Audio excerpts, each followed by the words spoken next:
Hi guys, it's Kali, and I'm here with AURN for a very special guest. I'm here with Kaya Nova. Hello, hello. Okay, so first of all, you have a single that comes out today. Yes, oh my God. It's called Out Loud. Tell me about that. Oh my God. Every time I release a song, I'm always like, oh my God, it took so long to get here. So I always go through these like nerves, and I just try to like post and go on release day. So I'm not like on social. But this song I wrote a few years back, and it was really kind of like a reflection on my younger self, like post-college dating self. And kind of like encouraging her to not settle for people that are not going to love you out loud, not going to tell you what they want from you, not going to affirm you. So that's what the song is about, is basically like saying like I'm not settling for anything that's not out loud. So That's amazing, yeah. and that's based on your personal experience, things Absolutely. you've been through. I know that's right. Jesus. We've all been there. We have. Well, tell me about your process. Like, how long have you been writing, singing? Yeah. Oh God. Really, I've been singing my whole life. So like since I was a kid, I was always in choirs and performing and talent shows and all that kind of stuff. My mom swears that I started singing before I could talk. So that's always been a thing for me, but I didn't start like really writing until college, and that's where I also learned how to produce. So around, that would be like 2012. So I guess a little over 10 years ago, I started writing. So I've been doing it for a while now. And yeah, like now I guess my process, it can happen either way. Like it can start with lyrics, it can start with a melody, it can start with me just like producing a track and then writing to it after.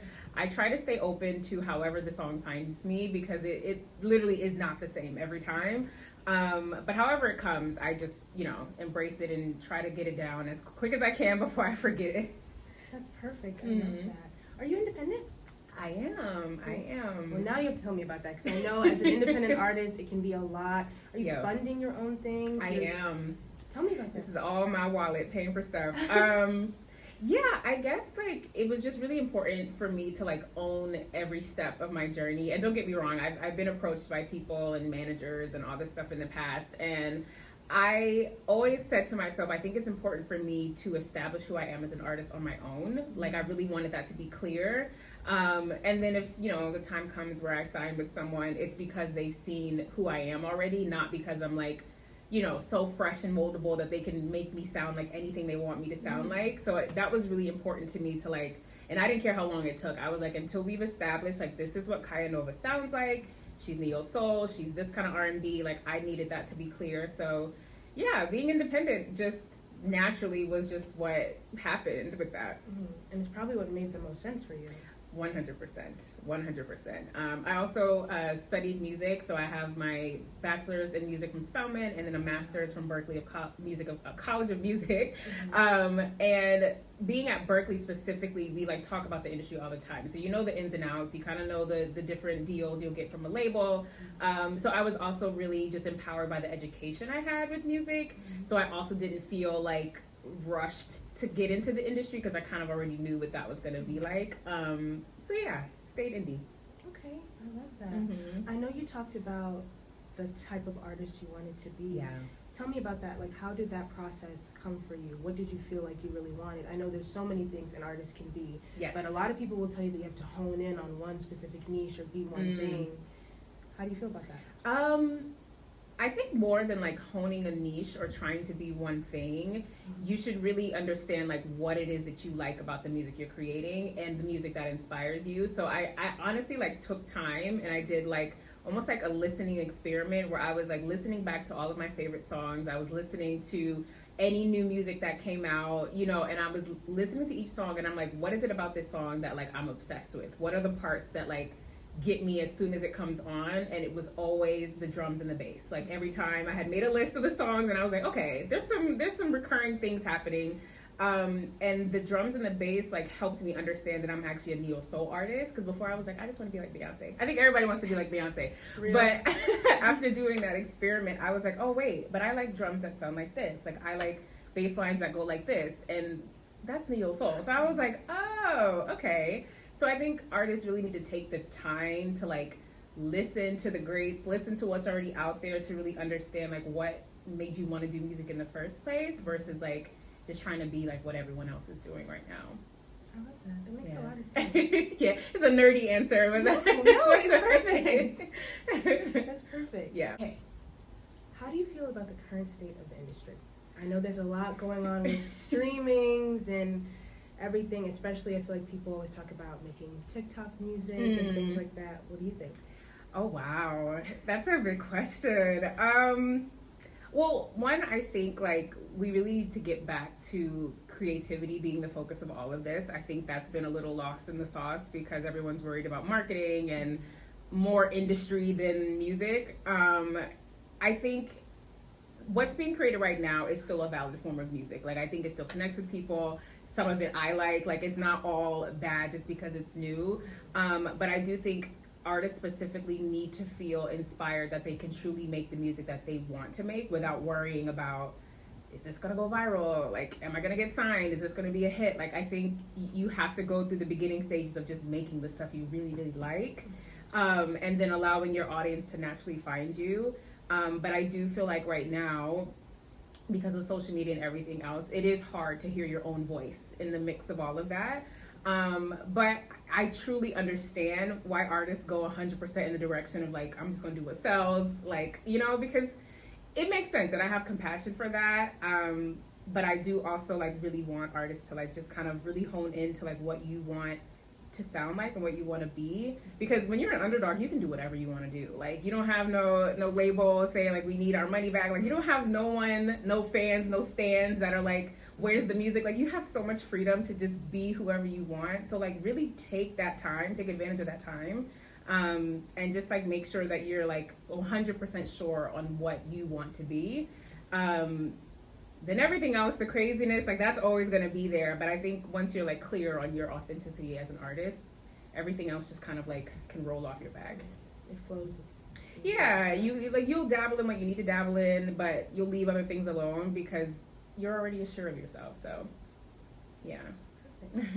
Tell me about some of your musical influences. I mean, especially as in neo soul, as a Black woman, I'm sure you have some amazing influences.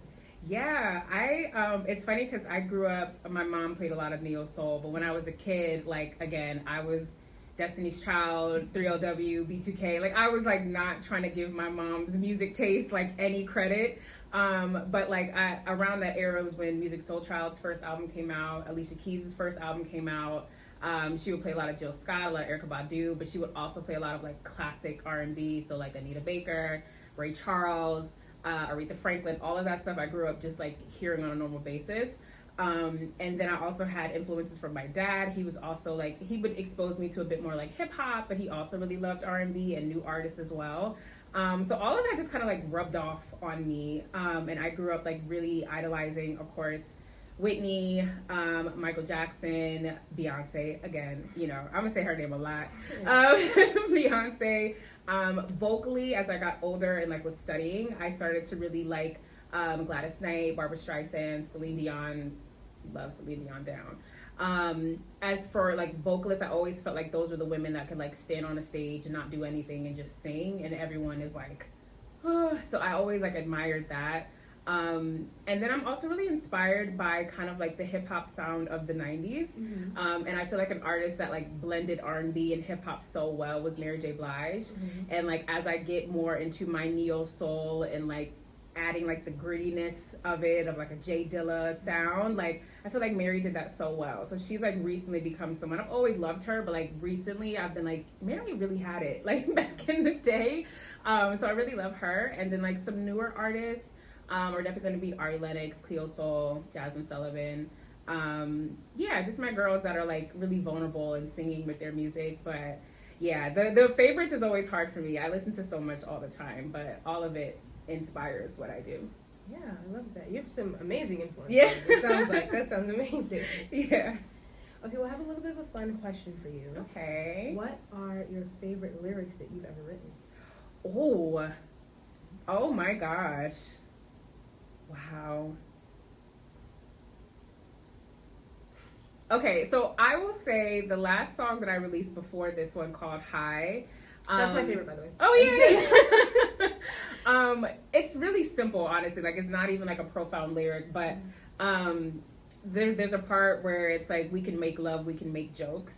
And I've always like liked that part because it feels so contradictory, but it also is just like such a simple but like powerful representation of what love is. It's like the laughing, the intimacy of it. I don't know, like that part just always like stuck out to me of just like, that's what you want with someone. You want to be able to be all cuddly, but also like laugh in bed next to them and make jokes. So yeah, if that's like something, I probably have some more lyrics, but that's the one that comes to mind right now. Okay, perfect. I mean, it's amazing lyrics. Yeah, thank you. Okay, my next question. What would you say is your favorite album of all time? It can be anybody. Ooh. Wow. Or do top three if you want. If three? that's too limiting, let's do top three. Okay. Now, see, okay, so this is going to be tricky because all time, I don't know if I could say all time, but I can say like recently, like these albums I've been just like stuck to. So Mother by Cleo Soul is definitely going to be on that list.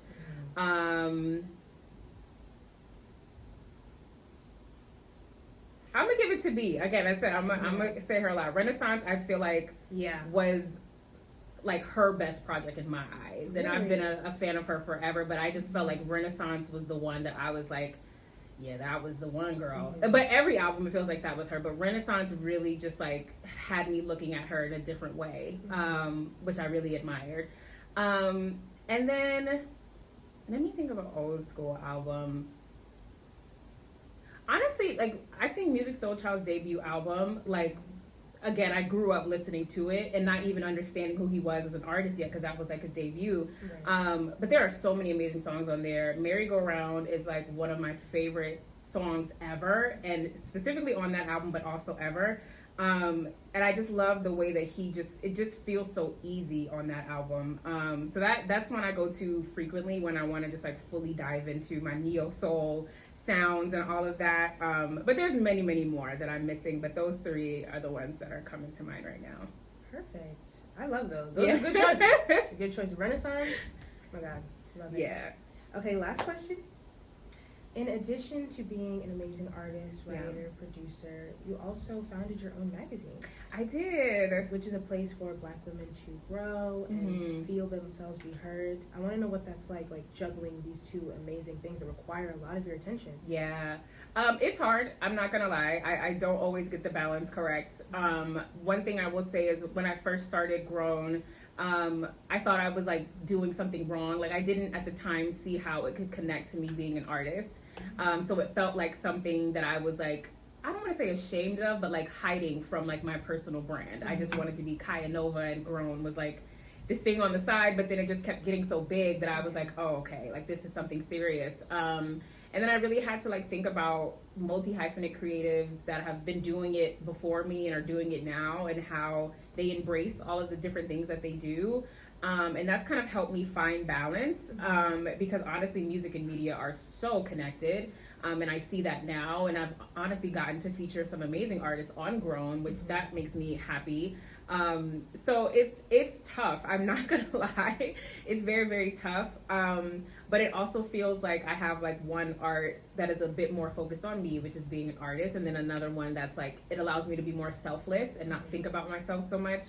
And I think as an artist, you need that. Cause like, you know, it's easy for us to get a little vain because we're always thinking about, I need this and I need to look like this and I need that. But when I'm thinking about Grown, it's just like, it's easier because I'm just like, okay, I know I'm doing this for other people. We need this. Like, I don't have to worry so much about myself. So it's nice to have a balance of like both. I think both ground me. Okay, perfect. Amazing. Yay. Oh my God, that was so good. Can I just say you are such a good interview. Like you're such a good interview. Listening to you talk, you're so well spoken. Thank you so much. You can tell that you really care about your craft.